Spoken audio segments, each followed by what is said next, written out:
Ladies and gentlemen, allow me to introduce myself. I'm René Descartes, and yes, before you ask, I exist.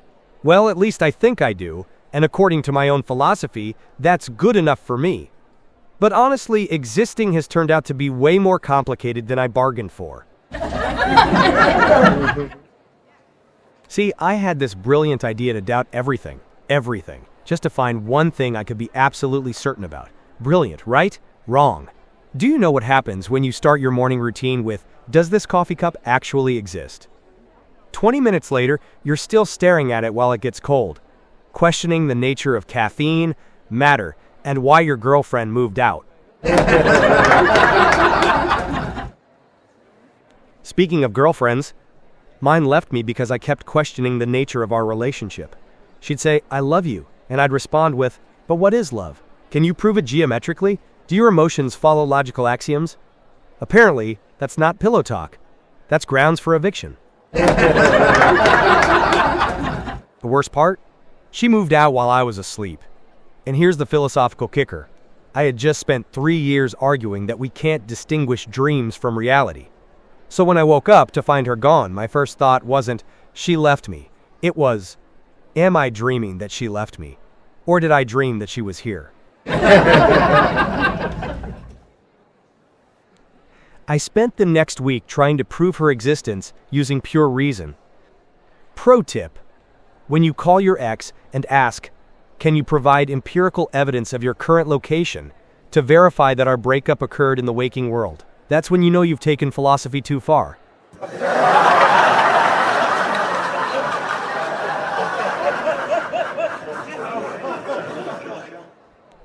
But let me tell you about my morning routine. Everyone else in the 17th century was up at 5 a.m., milking cows, fighting religious wars, dying of plague. You know, normal Tuesday stuff. Me? I'd wake up at noon because I discovered something revolutionary. The brain works better after 10 hours of sleep. I called it cognitive optimization. My neighbors called it lazy. I'd lie in bed until lunchtime, contemplating existence, developing coordinate systems, revolutionizing mathematics. Meanwhile, my landlord's standing outside yelling, "Rent exists whether you doubt it or not, René." You see, I developed this thing called methodical doubt. The idea is simple. Doubt everything until you find something absolutely certain. Sounds reasonable, right? Well, I took it to Starbucks. The barista asked for my name, and I said, well, first we need to establish whether names have objective reality or if they're merely linguistic constructs imposing arbitrary categories on the fluidity of existence. She wrote "crazy French guy" on my cup. Philosophically speaking, she wasn't wrong. But here's where it gets really fun. I proved that the mind and body are completely separate things. Mind, thinking, non-physical, eternal. Body, gross, physical, always breaking down. It's like having a Tesla brain stuck in a 1640s French peasant body. The warranty on neither covers philosophical anxiety. This created what philosophers call the interaction problem. If the mind isn't physical, how does it control the body? Great question. I said it happens through the pineal gland. This tiny gland in your brain. Why the pineal gland? Because it's the only organ that isn't paired. I thought, this must be where the immaterial mind touches the material world. Later, scientists discovered the pineal gland regulates sleep cycles. So basically, I located the soul in the part of the brain that makes you tired. No wonder I slept 12 hours a day. My soul was working overtime. Princess Elizabeth of Bohemia, brilliant woman by the way, asked me, "René, if the mind has no physical properties, how can it move the body?" Know what I told her? It's a mystery of nature. Smooth, right? 400 years of philosophy students have been dealing with that non-answer ever since. You're welcome, academia. But let me tell you about my experience with modern technology. I was recently reincarnated. Don't ask me how. It violates my own dualism, and someone showed me Google. I typed, "Do I exist?" and it gave me 2.4 billion results in 0.3 seconds. I spent 3 years on that question. Google's like, here's your answer, plus 27 related products and targeted advertising based on your existential crisis. Then I discovered social media.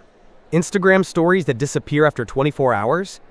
That's my entire epistemology. Was that post real, or did I dream it? Finally, a technology that validates my worldview. I tried online dating, put "I think, therefore I am" in my bio. 0 matches. Turns out cogito ergo sum doesn't translate to swipe right. Who knew that questioning the fundamental nature of reality wasn't considered sexy? I updated my profile. Founder of modern philosophy, inventor of coordinate systems, really good at math. Still nothing. Added 6'1", loves long walks on the beach, questioning the nature of sand. Finally got a match! She asked what I did for fun. I said methodical doubt. She unmatched so fast, I questioned whether the conversation ever happened. Speaking of questioning everything, I went to an Apple store recently. The genius, they call them geniuses, the hubris, asked what was wrong with my phone. I said, how can I trust that this device is real when all my sensory experiences could be deceiving me? He said, sir, this is tech support, not therapy. But then he showed me Siri. I asked her, do you exist? She said, I exist as a digital assistant. I followed up with, but can you prove your consciousness? She responded, here's what I found on the web about consciousness. Even artificial intelligence is giving me better philosophical answers than I gave Princess Elizabeth. I tried using GPS navigation. The system kept saying, turn left in 500 feet. I kept responding, how can I turn left if the existence of left is merely a spatial convention imposed on continuous existence? Eventually it just said, you have arrived at your destination. Philosophical gridlock. And don't get me started on self-checkout machines. Please place the item in the bagging area. I'd place an apple and think, is this apple the same apple that was in my cart, or has time transformed it into a completely different apple? The machine would start yelling, unexpected item in bagging area. I'd yell back, unexpected existential crisis in grocery area. You know what really gets me? Modern people complain about overthinking. You think you overthink? I once spent 3 hours at a restaurant deciding whether to order soup because I couldn't prove the spoon was real. The waiter came by 4 times. Finally, I ordered the soup and ate it with my hands. If the spoon's existence is doubtful, the hands are at least connected to the thinking thing that I know exists. The worst was when I tried to buy insurance. The agent asked, what are you trying to protect? I said, well, that's philosophically complex. I can't prove my body exists independently of my mind, but I'm certain my mind exists, so I'd like insurance for my thoughts. She said, sir, we don't insure concepts. I said, then what are you insuring? 3 hours later, she switched careers to dog grooming.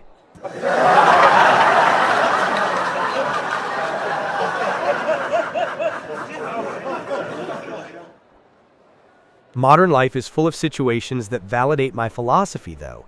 Take Wi-Fi password requirements. Your password must contain your grandmother's maiden name, the square root of your childhood trauma, and a symbol representing your deepest fear. That's basically methodical doubt in tech form. And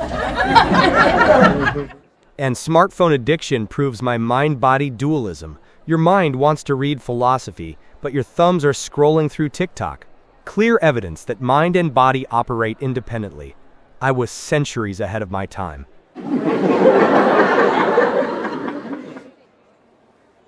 But here's what really kills me about modern society. Everyone's become amateur philosophers without doing the work. People post living my truth on Instagram. I'm like, excuse me, have you subjected that truth to rigorous methodical doubt?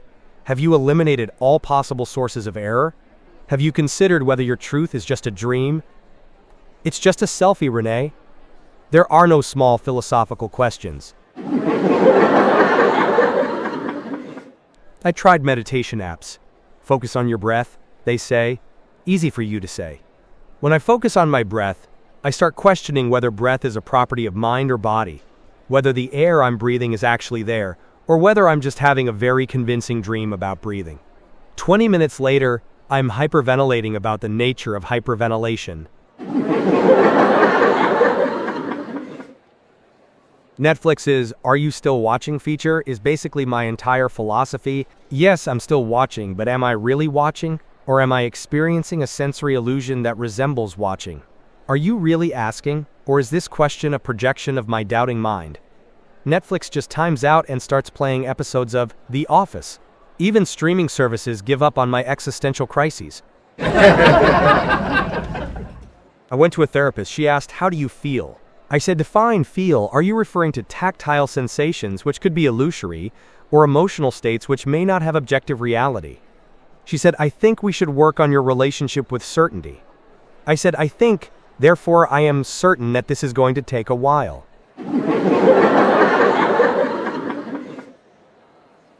The breakthrough came when she asked, "What would happen if you stopped questioning everything?" I said, "But that's the point. I can't stop questioning. That's how I know I exist." She said, "Right. So your doubt is the one thing you can't doubt." "Exactly. Then you found your certainty." I was like, "Holy dualism. You just did philosophy." That's when I realized modern people are living my philosophy without knowing it. You doubt your Instagram posts are authentic. Methodical doubt. You question whether your thoughts are your own or influenced by algorithms. Mind-body problem. You wonder if your online self is the real you. Substance dualism. I invented the philosophical framework for digital existential anxiety. And the funniest part, my ideas that seemed so radical in 1640 are now just Tuesday for anyone with a smartphone. Is this real or just a simulation? Are my thoughts being manipulated by external forces? How do I know I'm not in the Matrix? Welcome to 17th century philosophy, everyone. I've been waiting 400 years for you to catch up.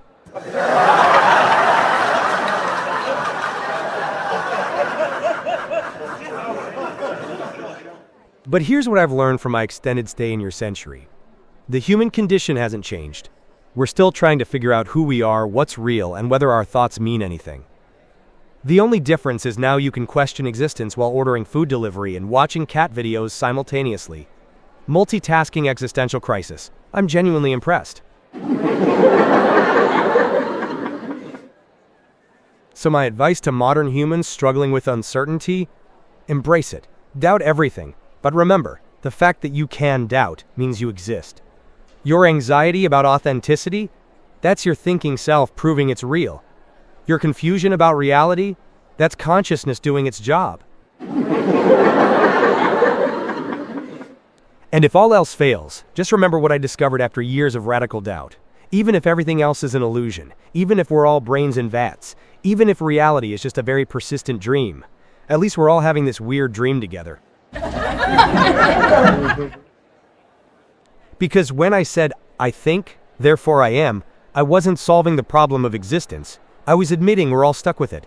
And if we're going to be stuck questioning reality for eternity, we might as well make it funny. Thank you. I think I was here, therefore you probably existed to hear me. And if not, at least my non-corporeal mind had a great time performing for your potentially illusory consciousness.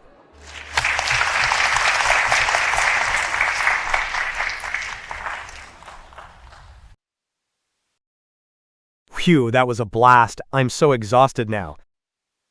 Oh, thanks so much for sticking around till the end. Wow, tonight's show really brought the house down, huh? If you enjoyed it, it'd mean a lot if you could drop a little tip using the QR code at the bottom right or the link in the description. That way, I can treat myself to a drink or two. Cheers to that. Hey, if you're into learning by listening while doing other stuff, I've got another channels for that too. Check the links in the description. They're a bit more on the serious side though, not comedy. Oh, and don't forget to hit subscribe, drop a like, and leave a comment. I'd love that. Alright then, guess it's time for me to head out. Thanks again, really. Can't wait to see you at the next show. Bye-bye for now.